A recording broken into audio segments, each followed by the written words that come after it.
Okay, call Nigel. Heads. Heads it is. Oh, you lucky man.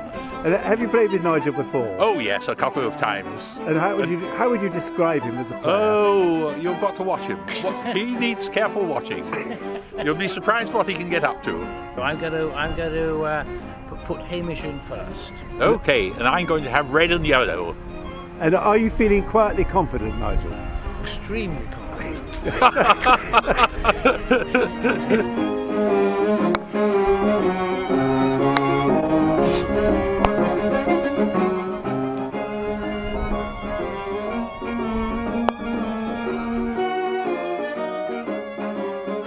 Sylvia, how old were you when Nigel was born? 12. 12. 12 years old, yes. And what do you remember of him as a baby? Adorable little baby. Very fetching. A pretty baby, and everybody was immensely fond of him. He was really a lovable little chap, I would think, yes. Don't think he was naughty. I think he was a good fellow. So he was quite a good boy on the whole. He was an incredibly good boy, I really think, yes, he was.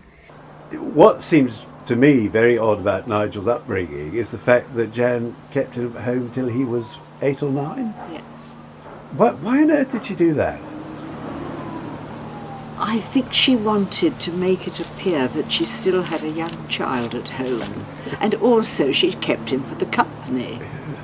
So she taught him reading, writing and arithmetic, and he used to cycle around the houses on his tricycle. And there used to be a school board man who used to go up to children who he reckoned should be at school and weren't. And he came up to Nigel one day and he said to Nigel, well, why aren't you at school? So Nigel, just like that, replied, well, you see, I've got a private tutor at home and it's his day off.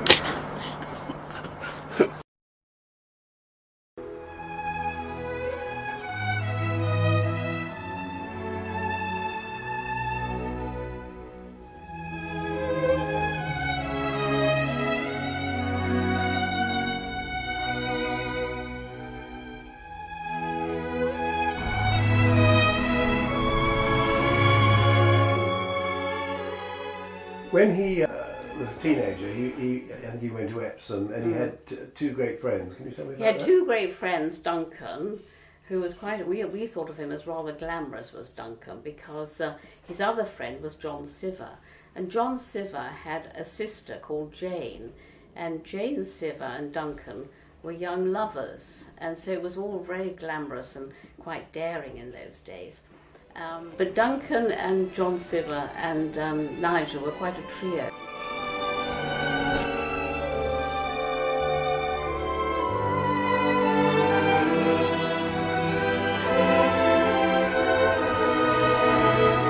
We were actually here.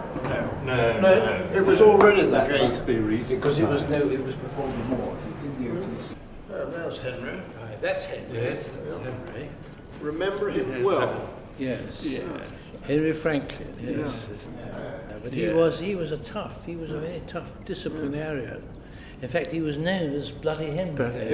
Because it was reputed that he could draw blood on the second stroke of the cane by superimposing the second blow on top of the first one. But none of us the strange thing was, had the pleasure. It didn't beat any one of us, but we were lucky. Yeah. He had a rather pale, sort of anemic daughter, 10-year-old daughter. She was so pale, it was reputed that at the time of conception she'd been strained through a sheet. You were telling me about this well-endowed lady and Yes, we had a school shop run by Lester Bowden, which is the local school outfitter. And there was either a daughter of the Lester Bowden or she was just a sales assistant called Stella. She was about 18 or 20 and she was very well blessed. And so everybody used to go in just to buy a pencil because we never had any money. And it was alleged that Nigel went in to get a jock strap so that it could be personally fitted that night. I don't think it ever happened, but It's a good story, you know. Yes. well, we've never been We've down never here. been allowed here before.